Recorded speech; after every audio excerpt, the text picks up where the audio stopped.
do we want to set up 3 months and then they meet with the board and discuss whether they want to pay their rent or leave? Or how do we want to do this? Well, you're talking about complete non-payment of rent? Now, I can understand where I had one call me from out of town. He was short of money, and I told him, I said, you don't have to pay the rent. But someplace along the line, it either gets paid or we put somebody else in. But we need this. I don't think Well, I don't know that you need to go that long. I mean, I think, as I recall, doesn't the lease have it's month to month.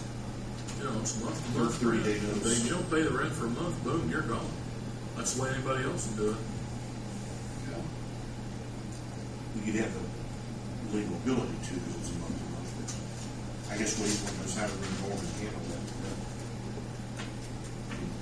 You want to refer something to the board after it's 2-3 months, or I'd like to see something how do we want to handle added it? where the customer knows that at the end of 3 months he will pay or he'll be out. And says, well, I got away with it this time, I got away with it that time, and you're going to find another guy, he got away with it for 3 months. We talked about this when we made the lease. The problem that I have with that is that when you start increasing to 3 months, now you're no longer in a month-to-month tenancy. Now you're in a 3-month tenancy, and you're... Yeah, we talked about, you're right, because we talked about that when we made the lease. It's if you do anything other than that, then it's not a month-to-month, and it's strictly a month-to-month lease. We could sign a non-conflict of interest with you and turn it over to you. No thanks. You're going to have trouble if somebody's late 1 month of calling him in here to collect it. I agree with Bill. You need a 2-month or 3-month period when you notify him to come into the meeting to discuss it. It needs to be paid or discussed by such and such. Would you need to come into the meeting? I mean, kind of. I'd be forcing for somebody. Maybe it referred to the board, and it'd be up to the board to contact him and discuss with the phone call, face to face, or what do you think? Well, I mean, I don't know. To me, that's kind of what the airport manager's duties are. I mean, that's if they haven't paid if the rent goes more than 30 days late, technically, they're evicted. And I can see establishing a procedure where they get a letter, so many days. I'm trying to run through my mind what the laws are on tenancy. Letter, and then an eviction notice if they don't respond to the letter. I mean, you can't wait that long. You're going to have to move this thing.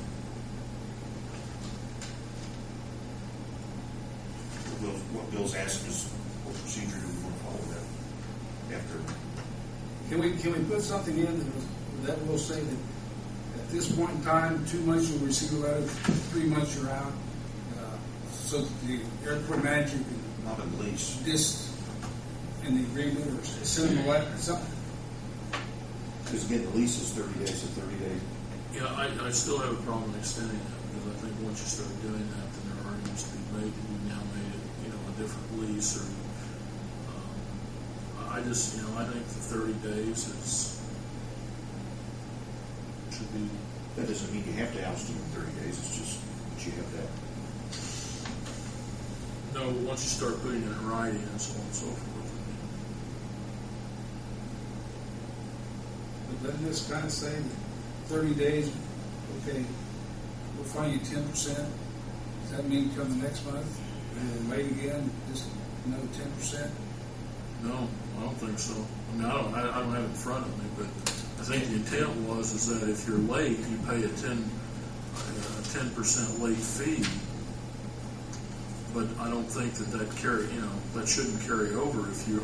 I'm talking about someone who hasn't paid anything, hasn't made any effort to pay it. I mean, I just don't think you can be that lenient on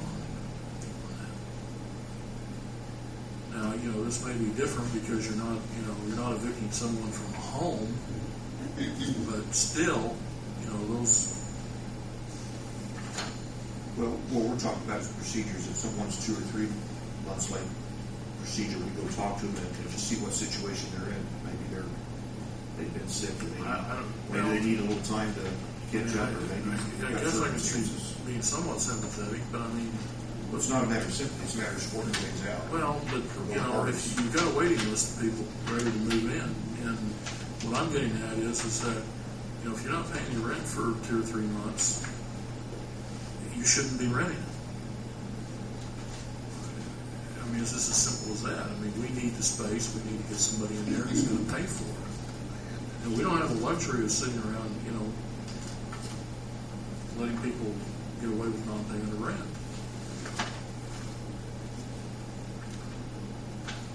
I mean, that's harsh, but the other way to look at that is that, you know, this is a luxury, folks. I mean, owning an airplane is not something that you have to have. And, you know, if you're going to have a hangar space and you've got a waiting list, then you need to get them out.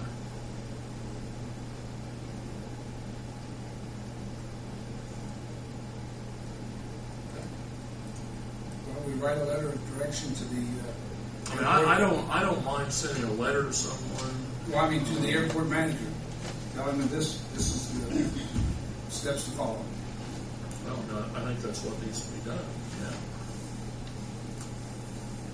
Do you want to write one up for us? And You would want to work out a form letter that when they're a month late, send them the form letter and then advise them that if you haven't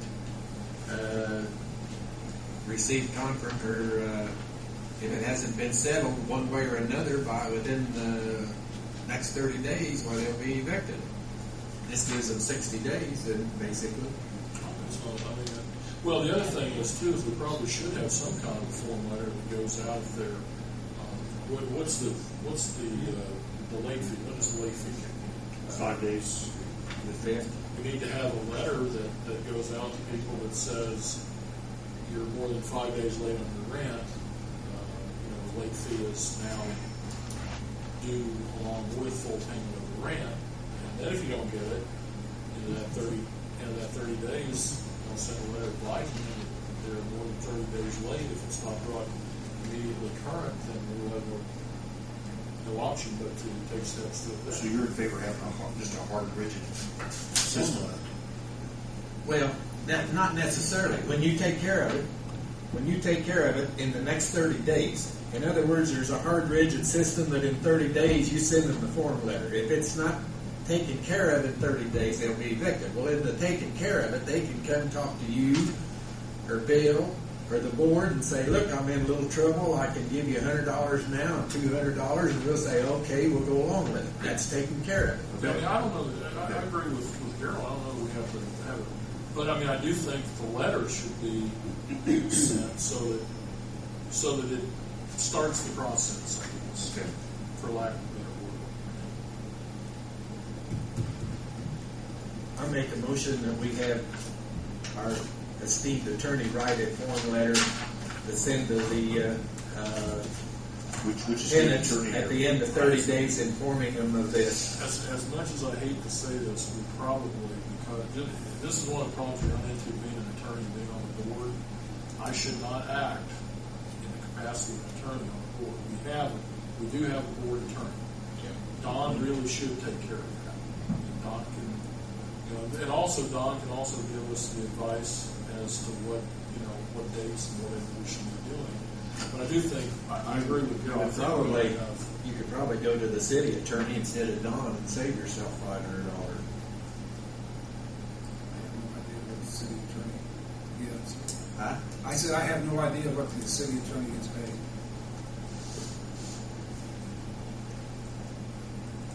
I'll contact Trivet tomorrow and come up with whatever necessary. You know what? Whoever. I don't feel right. No, he's our attorney. He should do it. I mean, So you've got kind of a half motion here. Well, I withdraw that half motion. Bill, get a hold of Trivet. I'll get a hold of Trivet and have him. and if he has a different opinion on that, I mean, that's fine. I just, ask him about it and see what he thinks. But I just think that once you said that, you said, well, okay, you got 3 more